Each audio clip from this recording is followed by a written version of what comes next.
Orang itu nganti cari kesenangan dengan maksiat karena tidak nyaman dengan taat. Sehingga kiai-kiai alim termasuk Bali Maksum, Mbah Mun, bapak saya semuanya itu seneng guyon. Supaya orang itu nyaman dengan kiai, nyaman dengan taat. Sehingga nggak perlu seneng dengan yang maksiat. Tapi sekarang banyak orang membawa Islam itu dengan keras. Saya masih ingat wasiatnya bapak, hak kena ngaji guyon ae, wong bingung mikir utang katanya gitu ya, gitu. Dan Bali Maksum itu masyhur seneng guyon. Bapak saya itu pernah ngajak saya mau ke pondok, santri-santri pas guyon itu kembali, gak sido jong santri lagi guyon. Kayak nopo pak, guyon itu barang mewah. Santri itu kadang telat wesel radhi duwe, iso guyon itu luar biasa. Makanya jangan diganggu gitu. Meskipun resikonya keterusan guyon double kayak tadi. Jadi itu sanad itu, jadi itu sanad yang luar biasa. Jadi sebetulnya guyon tadi ada filosofi yang luar biasa supaya orang itu farah bitaat atau farah bima ahlahu. Sehingga ada ayat qul bi fadlillah wa bi rahmati fa bidzalika falyafrahu. Sehingga orang itu tidak perlu seneng lewat maksiat, hura-hura lewat maksiat. Kita cium tangannya Mbah Maksum sudah seneng, cium tangannya Mbah Ali seneng. Itu santri kalau ketemu Mbah Hamid nyium tangan itu lebih senang ketimbang nyium tangan artis. Karena kalau nyium tangan artis, astagfirullah kan mesti itu tersiksa. Tapi kalau nyium tangannya Pak Hamid itu dikenang sepanjang masa. Ini yang harus kita gerakkan fi zamanil akhir. Jadi orang harus terbiasa senang bitaat. Saya itu kalau sudah belajar tafsir misalnya, karena itu sesuatu yang saya tekuni. Saya belajar tafsir tidak lazim ya, tidak pakai kitab tafsir terus, tidak, seringnya pakai fikih. Ya karena saya punya guru Mbah Maimun adalah putra Ki Zubair Al-Faqih. Saya punya guru bapak saya sendiri, punya guru-guru wali. Jadi saya ini punya jalur ulama, punya jalur wali.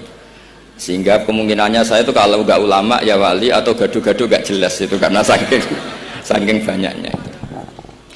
Dalam ilmu yang diajarkan Mbah Mun, diajarkan tentu beliau punya sanad ke Said Alawi sampai Rasulullah atau lewat Mbah Karim, Mbah Hashim juga sampai Rasulullah.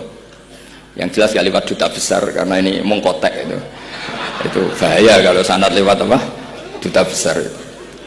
Sanadnya begini, ada riwayat yang ditulis kitab Ihya, juga ditulis kitab Khilyatil Aulia, itu memang yang menopang perilaku duta besar tadi. Inna min khiyari umati qauman yadhakuna jahron min saati rahmatillah. Itu dalam kitab Khilyatul Aulia redaksinya malah inna min khiyari umati fi ma nabba'ani al-mala'ul a'la qauman yadhakuna jahran min saati rahmatillah. Jadi termasuk umat-umatku yang pilihan adalah itu komunitas kaum yang kalau guyu itu bukan terbanter itu. Sehingga saya khawatir duta besar tadi ngakak-ngakak gitu apa bagian dari kewaliannya ya gitu. Karena disebut khiyarul ummah, umat pilihan. Meskipun kayaknya enggak juga, tapi ini cerita saja kan. Jadi inna min khiyari ummati fi man nabba'ani al-malul a'la qauman yadhakuna jahran min saati rahmatillah. Lalu saya mikir kenapa itu jadi khiyarul ummah. Bali itu masyhur seneng guyon. Mbah Mun ya masyhur seneng guyon. Bapak saya seneng guyon. Saya dulu itu iskal, ada kaji gitu terkenal agak punya will gitu. Ya agak maksiat agak ceritanya. Ini agak katut juta besar tadi, makanya saya ngomong perempuan. Kaji itu agak ada gosip suka willy. Ketika Mbah Mun ketemu bapak saya itu bilang begini, "Lho Nur, bapak saya namanya Rosalim, apa iku ayu kok nganti kaji ku seneng?" "Lho ayu, Mbah." Bahasane tentang ayu, saya dulu iskal kenapa Kiai bakas wong ayu gitu. Tapi setelah saya tambah alim, tambah tahu itu. Sama harus ikrar memang tambah alim, paham itu artinya tambah alim. Akhirnya Mbah Mun cerita gini, nah aku kefikian malah jadi kodaf. Jadi kodaf misalnya gini, Anda terlalu Islam serius, pasti komentarnya gini, kaji kok demenan, kaji kok katut wedoan. Serius tapi akhirnya menabrak satu aturan yang dilarang Allah SWT. Itu kalau kamu menuduh zina jadi kodaf, kalau kamu bilang kaji kok katut wedok jadi suudzon. Maka bahasan yang netral adalah, lo ayu no kok nganti katut ya. Ayu bah, iya ya wajar, wong mesti katut wong ayu gitu. Itu filosofi. Jadi di balik guyon itu ada trik untuk menghindari ke fikih atau ke ketentuan fikih yang salah. Yaitu kalau kamu kejebak ekstrim, kaji kok seneng wong ayu, kaji kok demenan, maka berarti Anda qadzaf. Qadzaf itu menuduh orang lain yang enggak jelas apa buktinya. Maka guyon ini satu-satunya cara menghindari kesalahan yang lebih fatal. Sehingga di sini dibutuhkan kemampuan seni mengelola agama supaya agama ini tetap ceria.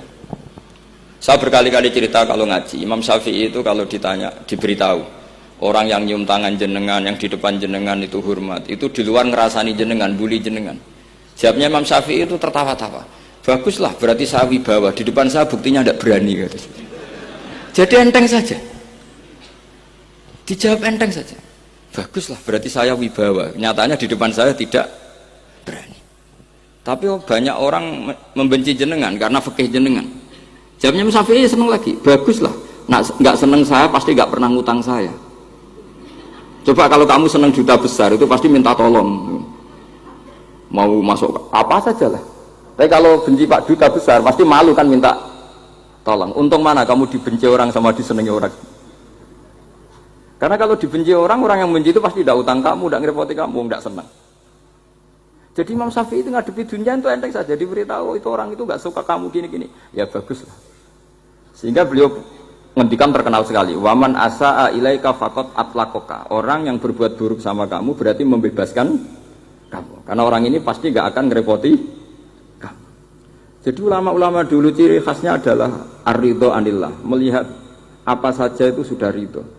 Dan ridho itu ekspresi paling gampang ya ceria, seneng. Nah kemudian tadi kan saya bilang terakhir ini yang paling terakhir saya baca trik menjaga perbedaan ini tetap kondusif.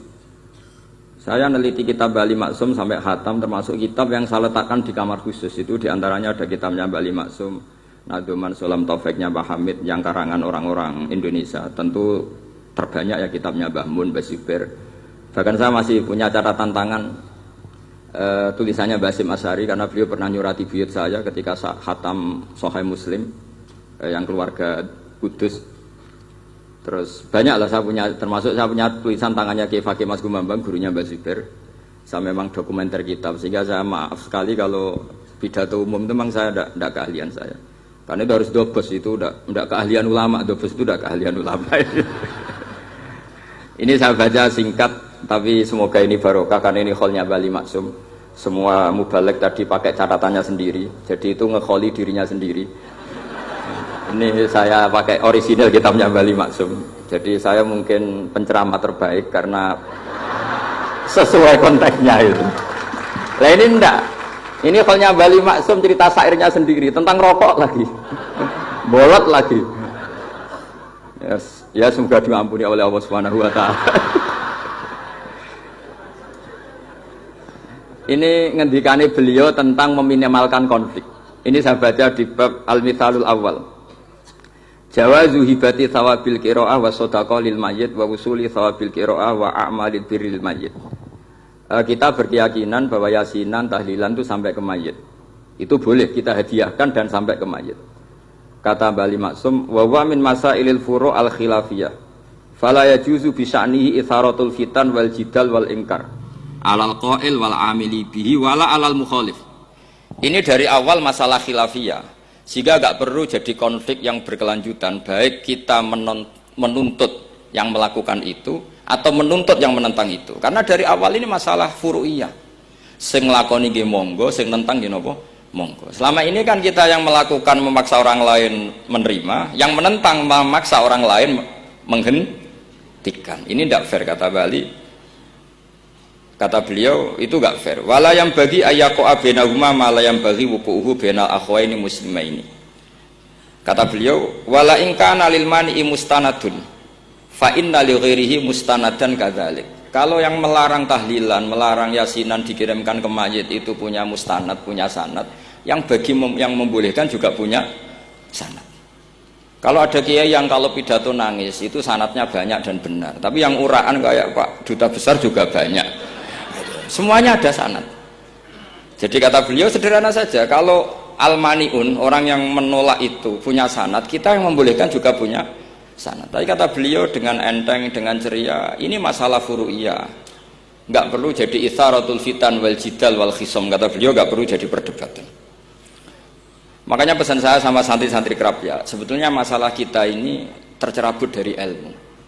Coba dari awal Anda katakan yang tidak kunut itu Abu Hanifah, yang kunut itu Imam Syafi'i, maka melihat orang tidak kunut itu keren karena Al-Hanafi, pengikut mazhab Hanafi. Yang kunut juga keren karena pengikut mazhab Syafi'i. Tapi kita tidak, di zaman akhir kunut dan tidak kunut ini jadi politik identitas. Sehingga yang nggak kunut itu Muhammadiyah misalnya, yang kunut itu NU.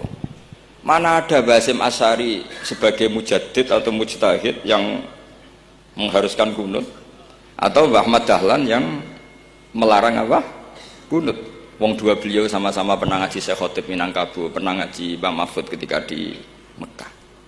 Jadi cobalah ilmu itu diperkuat sehingga kita mengatakan kunut adalah sunat menurut Imam Syafi'i, tidak sunat menurut mazhab Abu Hanifah. Sehingga enak sekali karena kita berdasar ilmu. Menyangkut sawabul qiraah atau sawabu amalil khairi, apakah sampai ke mayat apa enggak, ini kata beliau, kata Mbah Ali Maksum, beliau justru menukil Ibnu Taimiyah yang notabene sering dipakai dalil para orang-orang sana. Saya tidak tahu itu orang sana, itu Pak Duta itu yang tahu itu. Itu kalau ini mirip kitab Said Muhammad. Jadi Said Muhammad itu kalau istidlal sering pakai Ibnu Taimiyah karena itu yang dipakai mereka. Tapi ternyata Ibnu Taimiyah, qala Ibnu Taimiyah innal mayyit yantafi'u bi qiraatil Qur'an kama yantafi'u bil ibadah al maliyah minas shadaqah wa nahwiha. Terus Qayyim fi kitabir ruh afdalu ma yuhda ilal mayyit as-shadaqah wal istighfar wa du'a lahu wal hajju anhu. Artinya gini, kita sekarang ini tidak pernah kayak Bali Maksum pakai dalil jawazu ihda lil mayyit itu berdasar Ibnu Taimiyah dan Ibnu Qayyim. Kita seakan-akan Ibnu Taimiyah itu orang yang pasti melarang itu. Sehingga kita itu terus mengatakan sing nyunatno tahlilan ku sapa? Mbah Hasyim atau Mbah Fakih atau siapalah. Meskipun riwayat ini mukhtalifah dari Mbah Hasyim. Pertanyaannya adalah terus kesannya yang membolehkan itu hanya kiai lokal itu, kiai nasional itu. Padahal zaman Bali sudah mengajarkan kita yang membolehkan ihda'u a'malil khairi ilal mayyit, yang membolehkan hadiah Yasin, Fatihah, tahlil ke mayit itu adalah orang sekaliber Ibnu Taimiyah dan Ibnu Qayyim. Sehingga dengan kita pakai ilmiah yang diterapkan Bali Maksum, kita ini merasa orang keren, orang global, orang yang keren dah. Karena guru-guru kita Bali Maksum, Mbah Hamid biasa mentahlili, Mbah Munawir semua mentahlili guru-gurunya. Di level ulama global ada Ibnu Taimiyah dan Ibnu Qayyim. Tapi karena kita tidak baca, seakan-akan tahlilan itu hanya tradisi lokal yang tidak di ACC, tidak disetujui ulama kelas internasional. Padahal di sini jelas diceritakan Ibnu Taimiyah berpendapat qiraatul Quran yang dihadiahkan ke mayit atau tahlil itu boleh. Jadi ini sangat penting supaya orang itu pakai tradisi ilmu. Saya pernah ngaji sama Mbak Mun, diberitahu kalaupun Rasulullah pernah kunut sekali, biasanya perdebatan kan, oke, Rasulullah pernah kunut tapi ahyanan. Pertanyaannya adalah setiap Nabi pernah melakukan sesuatu itu akan menjadi sunnatan mutabaah apa enggak? Tentu jawabannya iya. Nabi meskipun melakukan kunut andekan hanya sekali, tapi karena pernah dilakukan Nabi, maka kebaikan ini akan menjadi sunnatan muttabaah, sunat yang harus kita ikuti terus atau boleh kita ikuti terus. Jadi nggak boleh misalnya Rasulullah itu puasa Senin Kemis juga ahyanan, tidak selalu. Rasulullah itu tofa rokiban juga ahyanan, bukan selalu. Tapi apa saja yang pernah dilakukan Nabi maka berstatus itu akan sunat ila yaumil qiyamah. Sehingga nggak bisa misalnya di hadis itu ahyanan, kemudian kamu beristidlal ini boleh dilakukan hanya ahyanan karena Nabi juga melakukan hanya ahyanan. Tidak bisa seperti itu. Sekali Nabi pernah melakukan itu dan tidak dibatalkan lewat nasah mansuh, maka kesunatan itu ila yaumil qiyamah. Sehingga Imam Syafi'i cara berpikir meskipun Nabi kunut ahyanan, kalaupun itu ahyanan tentu kunut itu akan sunat ila yaumil qiyamah. Bagi yang tidak mensunatkan monggo, itu ada Abu Hanifah. Makanya kata Mbah Maksum, kata Mbah Ali Maksum di sini diberi muqaddimah, wa wa min masailil furu' al khilafiyah fala yajuzu bi sya'nihi itharatul fitan wal jidal wal ingkar alal qail wal amili bih wala alal mukhalif. Jadi kita sendiri disarankan beliau Kamu juga nggak usah nantang debat sama mukhalif, karena dari awal sudah masalah-masalah yang apa? Khilafiyah. Lalu terakhir pilihan-pilihan, terus kemudian tetap memancing polemik. Saya mau cerita lucu di Ihya. Ihya yang katanya kitab sakral itu ya punya sisi lucu, sisi unik. Nabi Musa sebagai Nabi Bani Israel itu sering digugat karena orang Israel itu tukang debat. Terus Nabi Musa minta ijazah, ya Allah saya kasih ijazah seperti tadi. Beliau minta ijazah Mbah Mun tadi. Minta ijazah yang supaya orang itu tidak bisa berkata buruk sama saya. Semuanya muji saya. Jawabannya Allah itu unik. Ya Musa, hadza syai'un lam asna'hu li nafsi, fa kaifa asna'uhu bika. Aku pangerane sering disalahpahami, pemenah kue katanya. Jadi makanya kalau ada orang bully beda faham itu biasa. Kata Allah, hadza syai'un lam asna'hu li nafsi, itu sesuatu yang saya tidak melakukan untuk diri saya sendiri. Kata Allah, saya ini Tuhan, yang mengatakan saya punya anak ya banyak, yang anggap saya bakhil ya banyak, yang salah paham dengan saya banyak, padahal saya ini Tuhan. Kalau saya mau tak bungkam semua itu orang, itu saja tidak saya lakukan. Apa menaiki terima Nabi. Makanya ini semoga ini saya gojlok Pak Duta Besar jadi pahala beliau, karena diantara pahala itu disebabkan digojlok orang. Jadi kalau beliau tadi gojlok saya, sekarang tak balas, kayaknya pasti menang saya karena beliau sudah tidak bisa ke panggung lagi. Yang jelas saya kagum, ya saya puji betul Gus Zofur ketika dari awal memberi gelar Ad-Dobosi tadi ternyata betul. Tapi saya pastikan itu ada sanadnya, yaitu inna min khiyari ummati fima nabba'ani al-malul a'la qauman yadhakuna jarran min saati rahmatillah. Jadi diantara umat Allah yang pilihan adalah umatku yang kalau umatnya Rasulullah tentu yang kalau terbanter-banter karena min saati rahmatillah. Saya bayangkan kalau saya di rumah dikasih makan gratis, dikasih minum gratis, kemudian di rumah itu saya merengut saja, itu kan kurang syukur. Wis ora bayar kok merengut gitu.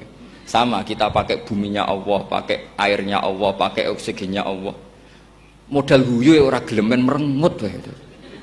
Itu kalau Allah tersinggung pasti Allah ngendikan falyatul probban siwa wal yakhruj min tahti ardi wasama. Istilahkan mencari Tuhan selain saya kata Allah dan keluarlah dari langit saya, dari bumi saya. Daripada diusir pangeran wis ning donya ceria wae, guyu-guyu wae, sing penting aja dhewean apa guyu wis ngoten mawon. Wassalamualaikum warahmatullahi wabarakatuh. Dimohon untuk sekalian